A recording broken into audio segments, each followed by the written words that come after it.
Broadside Books and HarperAudio present On Democracies and Death Cults, Israel and the Future of Civilization by Douglas Murray. This is the author.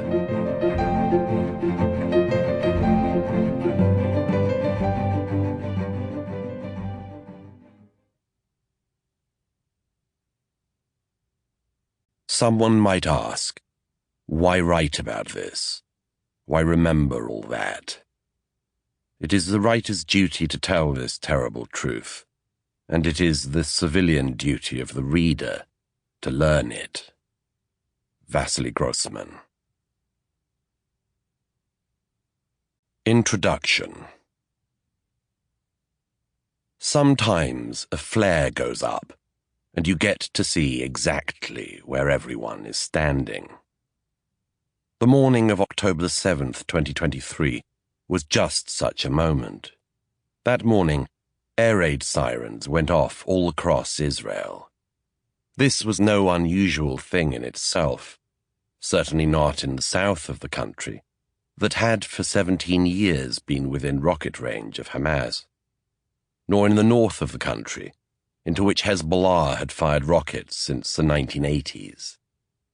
But in Tel Aviv and Jerusalem, the sirens sounded too.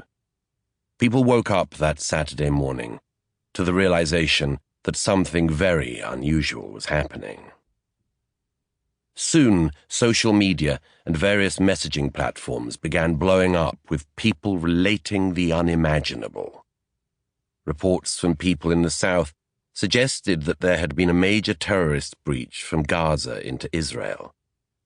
This strip of land had been dominated by the terrorist group Hamas almost immediately after Israel withdrew from the territory in 2005.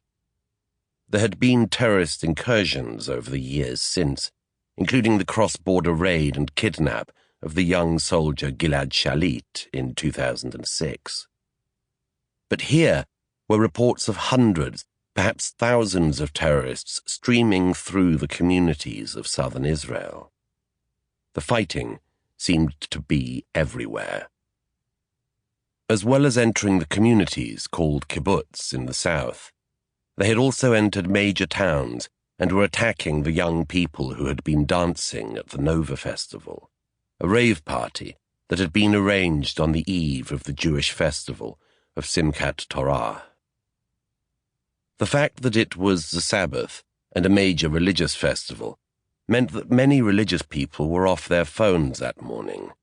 Many Jews do not use electronic devices on the holy day. But for everyone who was on their phones, they were soon seeing the horror in real time. Across the south of Israel, first responders rushed to the scene and found sights of butchery and chaos. The volunteer group United Hatzalah has volunteers all across Israel.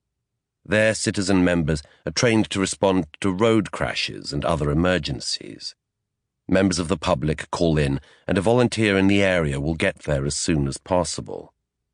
That morning, as the head of the group would later tell me in their control room in Jerusalem, their situation screens started to light up with incidents.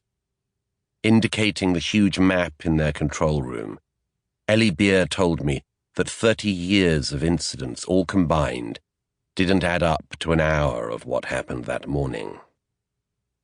One of the many volunteers from Hatzalah got an alert and thought he was going to the scene of an accident. He spotted a car on the roadside, saw some dead bodies and slowed down. But something was not right. The people by the car were dressed in the uniforms of Israeli soldiers. They started shooting at him. Incidents like this caused utter confusion on top of the terror. Why would they be shooting at me, was his first thought. But some of the Hamas terrorists had come into the country wearing versions of the uniforms of Israeli soldiers. Others had taken them off the bodies of the dead in the military bases Hamas had already overwhelmed. Within hours, the sheer scale... Sample complete. Ready to continue?